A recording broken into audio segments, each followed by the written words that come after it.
Indo British advanced pain clinic నొప్పి మాయం surgery దూరం ఫర్ అపాయింట్మెంట్స్ 9155515563. హాయ్ అండి, ఎలా ఉన్నావు? బాగున్నాను. మీరు ఎలా బాగున్నాను, నేను బాగున్నాను రాజేష్. థ్యాంక్ యూ పిలవగానే ఫస్ట్ ఇంటర్వ్యూకి వచ్చినందుకు. యా, ఎప్పుడు జాయిన్ అయ్యావు, అసలు అందులో ఎందుకు జాయిన్ అయ్యావు, మళ్ళీ ఎప్పుడు మానేసావు? నేను Feb 1st జాయిన్ అయినా. నేను సెకండ్ ఎంప్లాయ్ దాంట్లో. నాకన్నా ముందే హెచ్ఆర్ ఉండే, ఆమె నన్ను రిక్రూట్ చేసింది. అంటే నేను సమ్ ఆఫ్ నాది వేరే బిజినెస్ ఉండే, ఒక స్మాల్ యాక్సిడెంట్లో నా బిజినెస్ కొద్ది లాస్లోకి పోయింది. పోయినప్పుడు కొద్దిగా నేను డిప్రెషన్లో ఉండి నార్మల్గా ఇంట్లోనే ఉంటుండే. ఊర్లో మాది అమలాపురం పక్కన విలేజ్, చిన్న విలేజ్. అయితే అక్కడ ఉన్నప్పుడే నాకు ఇన్స్టాగ్రామ్లో ఇవి రీల్స్ వస్తున్నాయి, వంశీకృష్ణ సార్. అయితే వస్తుంటే మా సిస్టర్ చూశారు. మా సిస్టర్ చూసి ఏదైతే నెంబర్ ఇచ్చారో ఆయన, ఆ నెంబర్కి మా సిస్టర్ మెసేజ్ చేశారు. సరే అయితే నా నెంబర్ మెసేజ్ చేయగానే ఆయన నాకు కాల్ చేశారు. కాల్ చేసి నీకు ఇంట్రెస్ట్ ఉందా రాజేష్ అంటే వచ్చేసి అన్నారు. నాకు ఫోన్ చేసిన వెంటనే నాకు నైట్ ఫోన్ చేశారు. మా ఊరు నుంచి అప్పుడే ఆయన ఫోన్ చేసిన 15 minutes to 30 minutesలో నేను స్టార్ట్ అయ్యి బయలుదేరి వచ్చాను హైదరాబాద్లో మా సిస్టర్ వాళ్ళు ఇక్కడే ఉంటారు. అక్కడ ఉన్నప్పుడు ఈయనకి ఫోన్ చేశాను వచ్చాను సార్ అంటే. ఆయన వచ్చారు నా దగ్గరికి, లొకేషన్కి వచ్చారు. ఆయనతో జర్నీ అక్కడి నుంచి స్టార్ట్ అయింది మాకు. ఫస్ట్ ఆఫ్ ఆల్ అంటే నాకు ఇలా మేనేజర్ రోల్ అని ఏం చెప్పలేదు. నార్మల్గా జాయిన్ చేసుకున్న తర్వాత ఇలా వర్క్స్ ఉంటాయి నువ్వు అని జాయిన్ చేసుకున్నారు. సమ్ శాలరీ ఒక మాట్లాడుకున్నాము. అలాగే నన్ను అవుతుంది మీ డాడీ ఏం చేస్తారని అడిగారు. మా డాడీ ఫార్మర్ సార్ అని చెప్పాను. సరే అయితే మీ డాడీని కూడా తీసుకొచ్చా, మీ డాడీకి కూడా సమ్ శాలరీ ఇస్తానని చెప్పి మేము మింజాపూర్ స్టోర్లో ఉండేది. లైక్ అంటే ఇప్పుడు నువ్వు జాయిన్ అయ్యేటప్పుడు నేను ఇంటర్వ్యూ చేసి ఉంటారు. నార్మల్ ఇంటర్వ్యూ ఏం లేదు, డైరెక్ట్ సారే వచ్చారు నా దగ్గరికి, వచ్చి మాట్లాడు నార్మల్ గా అదే మిమ్మల్ని కొన్ని క్వశ్చన్స్ అడుగుంటారు. అవునవును. దీని మీద ఆర్గానిక్ దాని మీద మీకు క్వశ్చన్స్ అడుగుంటారు. అవన్నీ వింటున్నప్పుడు మీకు ఆయనకి ఈ దీని మీద ఒక నాలెడ్జ్ ఉందని కానీ లేకపోతే అలాంటివి ఏమైనా అనిపించాయి? నాకేమీ అనిపించలేదండి. ఆయన ఎక్కువ ఫార్మింగ్ సైడ్ నాకేమీ చెప్పలేదు, నాతో డిస్కషన్ చేయలేదు ఎప్పుడు కూడా. ఒక ఫార్మింగ్ పద్ధతి ఏంటనేది నాకు ఎప్పుడు డిస్కస్ చేయలేదు. మేము ఎప్పుడైతే ఇంజాపూర్ స్టోర్లో తీసుకుని స్టోర్ స్టార్ట్ చేసామో అప్పటి నుంచి కూడా ఆ ఫార్మింగ్ మీద వర్క్ అంతా మేమే చేసాం. అంటే లైక్ మా ఫాదర్ అవే ఏమి కొట్టాలి ఏంటి అనే అన్ని కూడా, నేను కషాయాలన్నీ కూడా నేనే తెప్పిస్తుండే. దానికి ఏమి సంబంధించినవన్నీ కూడా నేనే వాటిని ఎక్కడ తీసుకోవాలో అక్కడ తీసుకుని తెస్తుండే. నీమ్ ఆయిల్ కానీ కషాయాలు, వేరే కషాయాలు ఏమన్నా సరే నేనే తెప్పిస్తుండే. ఆర్గానిక్ కషాయాలన్నీ కూడా మనకి మా ఆకుల ద్వారా తయారు చేసినవే, అవేమి దాంట్లో ఎటువంటి మెడిసిన్స్ కలవు. అప్పుడు ఈయనకి నాకు తెలిసినప్పుడు ఏమైందంటే కషాయాల పేర్లు కూడా తెలియదు ఈయనకి. నేను అప్పుడు గమనించింది కషాయాల పేర్లు కూడా తెలియదు. అగ్నాస్త్రం అంటే ఏంటో తెలియదు, బ్రహ్మాస్త్రం అంటే ఏంటో తెలియదు.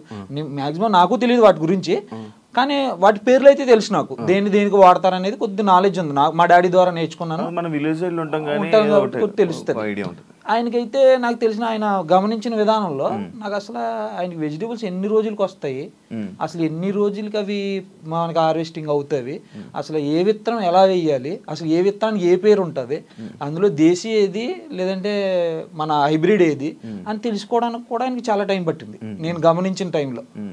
తర్వాత మేము కూడా మూవ్ అయ్యాం. మేము అనుకున్నాం ఇంకా సార్కి తెలియదేమో, సర్లే మనకు తెలిసినంత మట్టుకు మనం చేద్దాం, స్టాఫ్ ఎవరో చూసుకుంటారులే. మళ్ళీ స్టాఫ్ ఎవరో లేరు, ఇంక మేమే ఫస్ట్ స్టార్టింగ్ లో అలా రన్ అవుతున్నాయి మేమైతే ఫస్ట్ లో. తర్వాత గచ్చిబౌలి స్టోర్ తీసుకున్నారో దానికి మొత్తం అంతా డిజైన్ కానీ, నాది ఇంటీరియర్ బిజినెస్ అని చెప్పాను కదా మీకు, ఆ ఎక్స్పీరియన్స్ ఉండటం వల్ల మొత్తం అంతా కూడా నేనే చేయించాను వర్క్ అంతా కూడా. మనం ఏంటంటే ఫస్ట్ నుంచి మెయిన్ రోల్ ప్లే చేసాం, హెచ్ఆర్ కన్నా మెయిన్ రోల్ ప్లే చేసాం మనం. ఎట్లా మామూలు అన్నిటిలోని ప్రతి మెటీరియల్ గురించి కానీ, అది ఎక్కడి నుంచి వస్తున్నాయని కానీ, ఏం తీసుకోవాలి ఏం చెయ్యాలి అన్నీ కూడా మా హ్యాండ్ ఓవర్లోనే పెట్టారు ఫస్ట్లో. అప్పుడు అన్నీ మా హ్యాండ్ ఓవర్లో నుండి మేము చేసేవాళ్ళం. అప్పుడు అనుకున్నాం ఇంక మాకు తెలుసు కదా మేము చేస్తున్నాం అనుకున్నాం తప్ప ఈయనకి దాని మీద నాలెడ్జ్ లేదని నాకు తెలియదు. అప్పుడు ఆ తర్వాత తెలిసింది కొన్ని.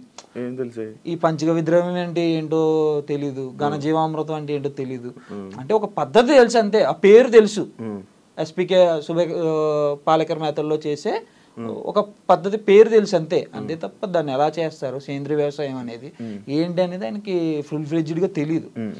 వేరే వాళ్ళ ద్వారా కనుక్కొని చేయడం తప్ప దాని గురించి సరైన నాలెడ్జ్ అయితే లేదు నేను గమనించిన మట్టికి. ఓకే, నువ్వు ఎందుకు బయటకు వచ్చేయాల్సి వచ్చింది అసలు? నువ్వు బయటికి రావడానికి కారణం ఏంటి, అండ్ ఇలా మీడియా ముందుకు రావడానికి రీజన్ ఏంటి? అంటే నేను బయటికి రావడానికి మెయిన్ కారణం వచ్చేసరికి నేను చాలా హార్డ్ వర్క్ చేశానండి దాంట్లో. ఎట్లా అంటే నేను ఎప్పుడు కూడా నేను జాబ్ లెక్క చేయలే. ఆయన ఇచ్చే నాకు శాలరీ 30,000 మంత్కి ఇచ్చింది 30,000. నేను ఆ 30,000లో చేసే పని కన్నా నేను డబల్, ఒక వర్కర్ ఒక 9 hours 12 hours వర్క్ చేస్తారు, నేను 20 hours వర్క్ చేసేది దాంట్లో. అంటే ఎప్పుడు కూడా మనది అనుకుని చేసాను తప్ప ఏ రోజు కూడా మనకి సంబంధం లేదు ఇది ఇంకొకటి ఏ మెటీరియల్ అయినా కూడా తెచ్చేటప్పుడు దాన్ని 10 షాపుల దగ్గర ఎంక్వైరీ చేసి తెచ్చేవాడిని. ఎందుకంటే ఆయనకి తక్కువ అయితేనే కదా ఇన్వెస్ట్మెంట్లో అనేది ఎవరైనా స్టార్టింగ్లో ట్రబుల్ అవుతారు. ఆయనకి అమౌంట్ ఉన్నా అమౌంట్ లేకపోయినా తర్వాత విషయం. మనం ఇష్టానుసారంగా కూర్చోబెట్టి అయితే తేలాం కదా.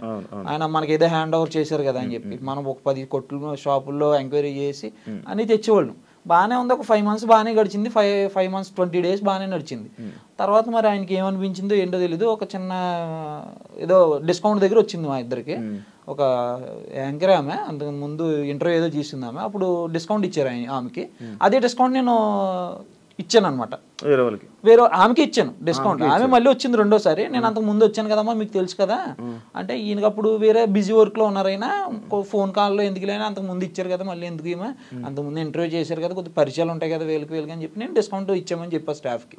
ఏమైందంటే ఎక్కడైనా సరే ప్రతి వాళ్ళు స్టాఫ్ నాకే ఫోన్ చేస్తారు, ఆయనకి ఎవరు చేసేది కాదు. ప్రతి దానికి నాకే అన్న ఇది లేదు, అన్న అది పోయింది, సిస్టమ్ పని చేయట్లేదు, వైఫై రావట్లేదు, బిల్లింగ్ సిస్టమ్ పని చేయట్లేదు, ఏది ఉన్నా సరే అన్నీ నేనే చూసుకున్నాను. కాబట్టి నాకు వాళ్ళు ఫోన్ చేశారు, సరే ఇచ్చేయమని చెప్పాను. అవి ఇచ్చేయమన్న తర్వాత ఆ రోజు బాగానే ఉంది. తర్వాత రోజు నాకు ఒక డిస్కషన్ నడిచింది అనమాట ఆయనకి నాకు, ఒక 3 hours. ఇలా నువ్వు నాకు కోపం రాదనుకుంటున్నావు, అందరి మీద కోపం వస్తుంది. ఆయన ఇప్పుడు కూడా నాతో కోపంగా మాట్లాడలేదు, నేను ఎప్పుడు ఆయనతో కోపంగా మాట్లాడలేదు. నేను ఎప్పుడు ఇష్టంగానే చేశాను తప్ప వర్క్ ఎప్పుడు మేము కష్టంగా చేయలే. అప్పుడు ఎప్పుడైతే నాకు ఈ డిస్కౌంట్ ఇచ్చిన తర్వాత రోజు నుంచి కొన్ని మాటలు అవి నా మీద, నేను కొన్ని ఇక్కడ నువ్వు అంటే మనకి ఇంజాపూర్ స్టోర్ అనేది చాలా లోపలికి ఉంటుంది, అక్కడ కొద్దిగా భోజనం అవి పెట్టాం స్టాఫ్కి.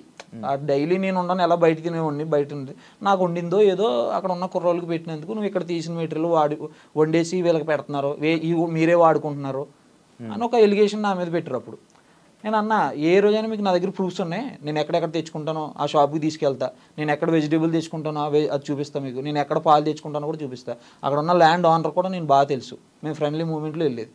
అంత చేసిన ఇంత కష్టపడ్డా వాడికి ఈయన ఇచ్చిన బిరుదు ఇదా? నేను అనేది నాకు బాధ ఏం కాదండి దాంట్లో. తర్వాత కూడా నేను ఏమి బయటికి రాలే. ఒకవేళ నీతో కానీ వంశీ కానీ మంచిగా ఉండుంటే, నీతో మంచిగా ఉండి నువ్వు ఇలా కంటిన్యూ చేస్తుంటే నువ్వు ఆయనకి సపోర్ట్ చేసుకుని బయటికి రాకపోదు కదా. బయటికి రాపోతుంది కదండి. నువ్వు చెప్పవు కదా, అంటే ఎందుకు ఇది ఒరిజినల్ ఆర్గానిక్ కాదు కదా, ఇలా మోసం జరుగుతుంది కదా, బయటకు అప్పుడే రావాలని ఎందుకు అనిపించలేదు? అప్పుడంటే నేను ఏం చేశానంటే సార్, అప్పుడు ఎక్కువగా ఏవైతే ఆర్గానిక్ వెజిటేబుల్స్ ఆయన ఉండేవో ఆయన దగ్గర ఎక్కువ తీసుకునే ఉంటాను. నేను ఆర్డర్ నేనే చేసేది, బయట నుంచి స్టోర్ నుంచి వచ్చి ప్రతి ప్రోడక్ట్ కూడా నేనే ఆర్డర్ చేసేది అక్కడ ఉన్నంతసేపు. అప్పుడు ఎక్కువ నేను ఏం చేశానంటే, ఒక ఐఫార్మ్స్ రంగప్రసాద్ గారు అని ఉంటారు, ఆయన నిజంగా ఆర్గానిక్ ఫార్మింగే చేస్తారు.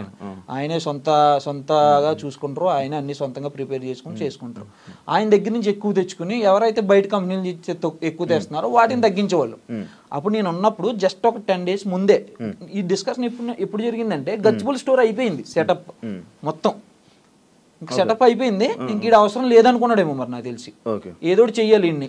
అప్పుడు చెప్పి నేను ఒక 14 మంది ఫార్మర్స్ ఉన్నారు నా దగ్గర అండి, వాళ్ళందరికీ వెళ్ళి నేను చూసి వస్తాను, వాళ్ళు ఎలా ఫార్మింగ్ చేస్తున్నారో వాళ్ళ దగ్గర నుంచి తెద్దాం సార్, మనం కస్టమర్ కూడా డైలీ పెట్టమంటున్నారు, బుధవారం శనివారం కాకుండా డైలీ పెడదాం, మన కస్టమర్ సపోర్ట్ ఉంది మనకి, మంచిగా చేద్దాం సార్ అంటే ఆయన దాన్ని నెగ్లెక్ట్ చేశారు. నేను ఎక్కువ ఫార్మర్స్తో ఇంటరాక్ట్ అవుతున్నాను అప్పుడే, ఆ టైంలోనే ఫార్మర్స్తో ఎక్కువ ఇంటరాక్ట్ అవుతున్నారు, అందరితో మాట్లాడటం కానీ, వాళ్ళ దగ్గర ఏమున్నాయి, మెహదీపట్నంలో గోపాల్ గారు అని, ఇలా సంగారెడ్డిలో ఒక 2 ఫార్మర్స్ అని, వాళ్ళందరితో మాట్లాడుతున్నాను. కరెక్ట్గా ఆ టైంలోనే ఇది జరిగింది మాకు. మరి అనుకున్నాడో లేదో తెలియదు కానీ ఆయన అదైతే ఎలిగేషన్ నా మీద పెట్టారు. పెట్టిన తర్వాత కూడా నేను ఏం మాట్లాడలేదు అప్పుడు కూడా, సరే సార్ అన్నాను. తర్వాత రోజు నేను డైలీ గచ్చిబౌలి స్టోర్కి వెళ్ళేది, డైలీ నైట్ 11 o'clockకి వెళ్ళి అక్కడ స్టోర్ క్లోజ్ చేసుకుని అకౌంట్స్ చూసుకుని డైలీ వచ్చి మళ్ళీ 1-2 అవ్వదు నాకు మొత్తం అన్ని చూసుకుని నేను మళ్ళీ పడుకునేసరికి. ఆ రోజు ఒక రోజు వచ్చి నువ్వు గచ్చిబౌలి స్టోర్కి వెళ్ళిన అవసరం లేదు, నువ్వు డైలీ పొద్దున్న ఇక్కడ 6 గంటల నుంచి సాయంత్రం 7 గంటల దాకా నువ్వే ఉండాలి ఇక్కడ స్టోర్లో, ముందు ఇవన్నీ నాకు హ్యాండ్ ఓవర్ చేసి ఒకసారి నువ్వు స్టోర్లోనే ఉండాలి, మళ్ళీ నువ్వు టైమింగ్స్ పెట్టాలి, ఇన్ టైం పెట్టాలి, అవుట్ టైం పెట్టాలి అని చెప్పి, ఇంకా నువ్వు అవి వాడుకుంటున్నావు ఇవి వాడేసుకుంటున్నావు, నాకు అన్నీ నాకు క్లారిటీగా కావాలి అని చెప్పి నేను ఏమో వాడుకోలేనప్పుడు నాకు పడాల్సిన పని ఏముందండి. మా మమ్మీ గారు దానికి ఒప్పుకోలేదు. మా మమ్మీ గారు కూడా అక్కడే ఉండేది అనమాట, మేమిద్దరం మమ్మీ డాడీ నేను ఉండేవాళ్ళు ముగ్గురు. మా మమ్మీ గారు దానికి ఒప్పుకోలేదు అసలు. ఆ మాట అన్న తర్వాత నాకు ఇక్కడ 5 నిమిషాలు ఉన్నాను నేను, అసలు అంత తీసుకోలేదు. ఏదో జీవితం బాగోలేక ఇంత లోపలికి వచ్చి మనం ఉన్నాం, అంత మనం పడాల్సిన పని లేదు ఇక్కడ, కాకపోతే ఇంకో చేసుకుని బతుకుదాం, కూలి పని చేసుకుని బతుకుదాం కావాలితే. ఇక్కడ ఆ మాట అన్న తర్వాత ఇక్కడ ఉండటం కూడా వేస్ట్, మనం ఉన్నా సరే అనుమానం వాళ్ళకి ఇంకొకసారి అనుమానం వచ్చిన తర్వాత అనుమానం పెనుబోతం లాంటిది అది, అసలు మనం ఇక్కడ ఉండొద్దు అసలు అని మా మమ్మీ గారు చాలా గొడవ పెట్టారు. అంటే లైక్ నువ్వు మీడియా ముందుకి ఎందుకు వచ్చావు, మీడియా ముందు ఎలా రావాల్సి వచ్చింది? మీడియా ముందుకంటే నేను రాకూడదని అనుకున్నా. ఫస్ట్ 1 month నేను అసలు బయటికే రాలేదు, నేను ఇంట్లోనే ఉన్నా 1 month. ఆయన August 1st వచ్చాను బయటికి. తర్వాత నేను చిన్న చిన్న నా బిజినెస్లో ఏవో అడుగులు వేసుకుంటున్నా. ఆ టైంలో 1 month అయిపోయిన తర్వాత ఇలా ఒక్కసారిగా బ్రాండ్ అంబాసిడర్ వెళ్ళిపోయి ఇంకొక అమ్మాయి రావడం. ఇదేమవుతుందంటే న్యాచురల్ ఫార్మింగ్ లో కస్టమర్స్ అందరూ నాకు ఫోన్ చేస్తున్నారు అనమాట. అమ్మాయిలు ఎందుకు వెళ్ళిపోతున్నారు ఇలాగా? నాకు తెలియదని నేను చూడలేదు. ముందు అమ్మాయి ఎందుకు వెళ్ళిపోయిందో నాకు ఎవరో ఫోన్ చేసేదాకా తెలియదు.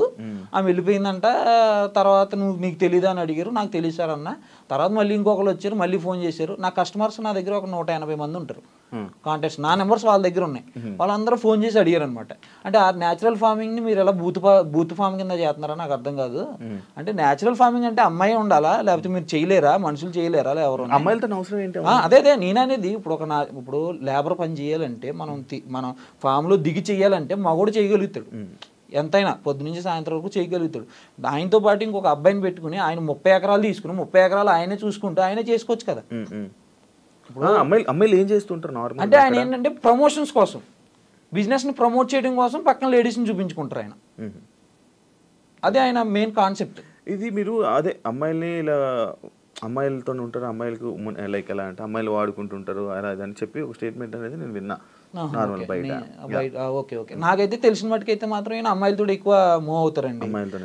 ఎక్కువ ఏంటంటే బిజినెస్ మీద కాన్సన్ట్రేషన్ అని పెట్టేసి ఉంటే ఇలా మేము బయటికి రావాల్సిన పని లేదు, మేము బయటికి రావాల్సిన పని లేదు. ఇప్పుడు అందరి దృష్టిలో ఏమైపోయిందంటే ఇది న్యాచురల్ ఫార్మింగ్ అంటే బూత్ కింద అయిపోయింది అనమాట అంతా. జనాలు అంటే ఏది చెప్తారులే సొలుకూరులు అన్నట్టే ఉన్నారు. ఇప్పుడు నార్మల్ గా మీకు నిజంగా చెప్తున్నాను, ఒకసారి మీరే ఎవరినైనా అడగండి, కింద కామెంట్ చేయండి అని. ఆర్గానిక్ ఫార్మింగ్ లేదు, బొంగు లేదు అంటారు. హైదరాబాద్ మీరు చూడండి, అసలు ఆయన ప్రీవియస్ వీడియోస్ లో కూడా చూడండి కామెంట్స్ లో ఆర్గానిక్ ఫామ్ లేదు, బొంగు లేదు అని అడుగుతారు ఎవరైనా. నిజంగా చేసే వాళ్ళు ఉన్నారు ఆల్రెడీ. వాళ్ళకున్న పేరు కూడా పోతుంది దీనివల్ల. ఇప్పుడు ఒరిజినల్ గా కష్టపడే ఫార్మర్స్ ఉన్నారు చాలా మంది, ఒరిజినల్ గా నేను హోమ్ మేడ్ ప్రొడక్ట్స్ చేసే వాళ్ళు ఉన్నారు. వాళ్ళ కష్టంతో చేసింది ఇక్కడ ఇలాంటి వాళ్ళ వల్ల సింపుల్ గా వాళ్ళని కూడా నమ్మట్లేదు. వీళ్ళు ఒరిజినాలిటీగా చేసే వాళ్ళు కూడా నమ్మట్లేదు. వీళ్ళు అమ్మాయిలతో తిరుగుతారు, వీళ్ళకి ఫార్మింగ్ గురించి ఏం తెలిసి వీళ్ళకి అంటారు. ఇప్పుడు ఇవన్నీ తెస్తున్నారు కదా, ఈ వెజిటేబుల్స్ కానీ ఇవి తేనె కానీ లేకపోతే ఇవన్నీ ఆర్గానిక్ అంటే అది ఆర్గానిక్ అని సర్టిఫై చేయలేము మనం. ఎలా అంటారంటే ఆ ఏదైతే వీళ్ళు తెస్తున్నారో అవి కంపెనీస్ నుంచి తీసుకొచ్చినాం. కంపెనీ ఇప్పుడు నేను ఇక్కడ కాదు ఎక్కడైనా చెప్పేది ఇదే, ఆ కంపెనీలో ఏముంటది అనేది మనకు తెలియదు. మరి అదే అంటున్నాను, ఇప్పుడు ఆర్గానిక్ మీద ఐడియా ఉన్న వాళ్ళకి అది ఏంటో అనేది మనకు ఐడియా వచ్చేస్తుంది. అవును, లైక్ ఉంటది కదా, ఇది ఆర్గానిక్, ఇది హైబ్రిడ్, ఇది దేశీ, ఇది విదేశీ, లైక్ అదే అంటారు కదా, ఇది కొంచెం ఐడియా ఉంటది కదా. అలా మీకు గానీ లేకపోతే తెచ్చే వాళ్ళ వంశీకి గానీ వీళ్ళకి గానీ ఎవరికి ఐడియా లేదా? అంటే మాకు ఐడియా ఉంది. మేము అప్పుడులోనే మేము వచ్చినప్పుడు కొన్ని ప్రొడక్ట్స్ డిఫెక్టివ్ ప్రొడక్ట్స్ వచ్చినప్పుడు కూడా చెప్పేది, ఇవైతే ఒరిజినల్ కాదండి, నాకు డౌట్ గానే ఉందని కూడా ఆయనకి ఇంటిమేట్ చేశా చాలాసార్లు.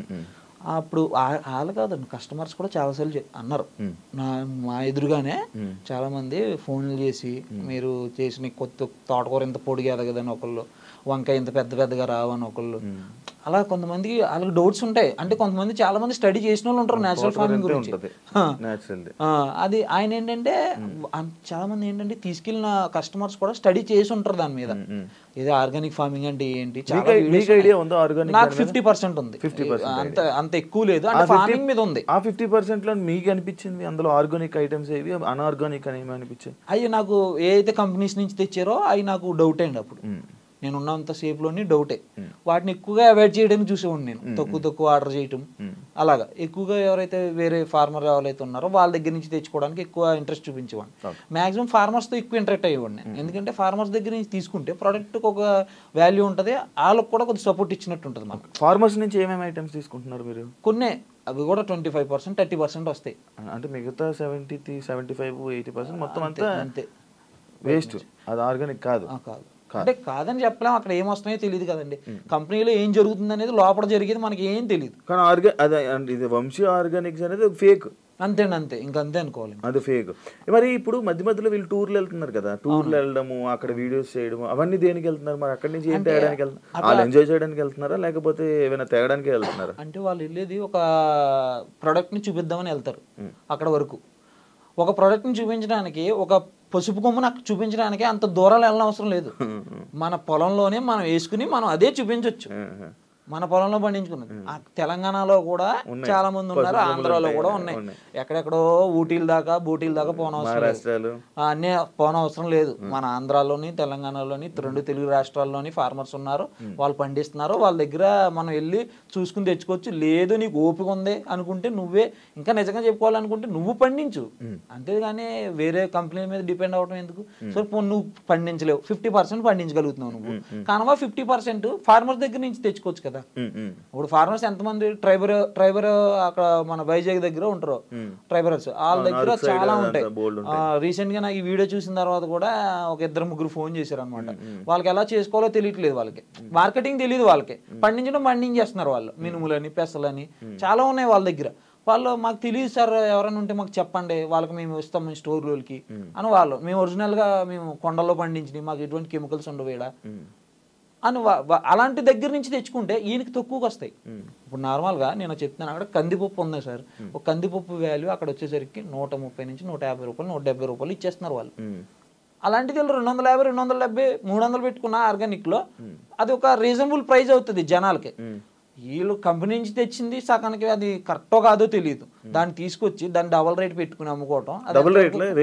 రేట్ అయితే ఎక్కువే ఉంటాయి సార్, దానికి సంబంధించింది కాదు ఇంకా అసలు రేట్ల గురించి మాట్లాడాలి.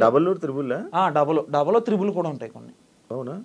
సంబంధం లేని రేట్లు, అన్నిటికన్నా తక్కువ రేట్లు అని చెప్తారు, చాలా తక్కువగా వస్తుంది, మంచిగా ఉంటాయి మా దగ్గర ప్రొడక్ట్స్. గూగుల్ రివ్యూస్ చూడండి ఒకసారి, మీరు మ్యాప్స్ ఓపెన్ చేసి గూగుల్ రివ్యూస్ చూడండి, గూగుల్ మ్యాప్స్ వంశీ ఫార్మ్స్ గచ్చిపోలని కొట్టండి, కింద ఎక్కడైనా సరే పర్లేదు ప్రైజెస్ బాగానే ఉన్నాయంటే మాత్రం నాకు చెప్పండి. ఇప్పుడే నిన్న అన్న మాటలని వెనక్కి తీసుకుంటా. ఓకే కాదు, మరి మీరు చెప్పలేదు ఆయనకి ఎందుకన్నా ఇంత రేట్లు వేసి పంపుతారు? నేను ఒక్క నిమిషం ఆలోచించండి. నేను బిల్డింగ్ సిస్టమ్ ఏదైతే ఉందో సాఫ్ట్వేర్ అంతా కూడా నాకు తెలిసిన అతని ద్వారా పెట్టించా. నేను ఉన్నప్పుడు ఏ ప్రైజ్లు ఉన్నాయి, నేను వచ్చేసిన తర్వాత ఏ ప్రైజ్లు ఉన్నాయి చూడండి ఒకసారి. అసలు మీరు వచ్చేసాక పెరిగాయి? నేను వచ్చేసిన వెంటనే పెరిగిపోయినాయి. నేను ఏ రోజు అయితే ఆయనకి జూలై 20 చెప్పాను, నేను ఆగస్ట్ 1కి వెళ్ళిపోతాను. నేను ఆగస్ట్ 25కి జూలై 25కి సాఫ్ట్వేర్ అంతా హ్యాండ్ ఓవర్ చేసాను వాళ్ళకి. ఎవరైతే వాళ్ళ ఎంప్లాయీస్ ఉన్నారో వాళ్ళకి చెప్పి వాళ్ళ మమ్మీగా అవి చెప్పి రేపించేసాను. అవన్నీ డబల్ అప్పుడే మార్చుకున్నారు. అప్పుడు దాకా నేను ఉన్నంతసేపు కేజీ ఒక ఆకుకూర 120 రూపాయలు ఉండేది, ఈరోజు 180 రూపాయలు. నేను వచ్చిన తర్వాతే రేట్లు మారినాయి. నేను ఉన్నంతసేపు ప్రైజుల డిస్కషన్ అంతా కూడా నా దగ్గర జరిగింది, నేనే పెట్టేసాను ప్రైజులు అన్నీ కూడా. ఆయన ఎప్పుడు కూడా ప్రైజుల దగ్గర ఇన్వాల్వ్ అవ్వలే.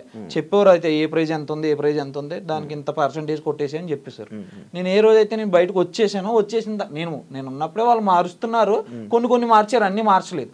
ఆగస్ట్ 1 నుంచి మారినాయి ఇవన్నీ. నువ్వు వెళ్ళిపోతున్నాను అంటే ఏమన్నారు? ఏమనలేదు, ఓకే రాజేష్ వెళ్ళిపో అన్నారు. వెళ్ళిపోన్నారు. ఆయన ఇంటెన్షన్ ఆల్రెడీ అదే, వెళ్ళిపోవడానికి ఇవన్నీ చేశారు.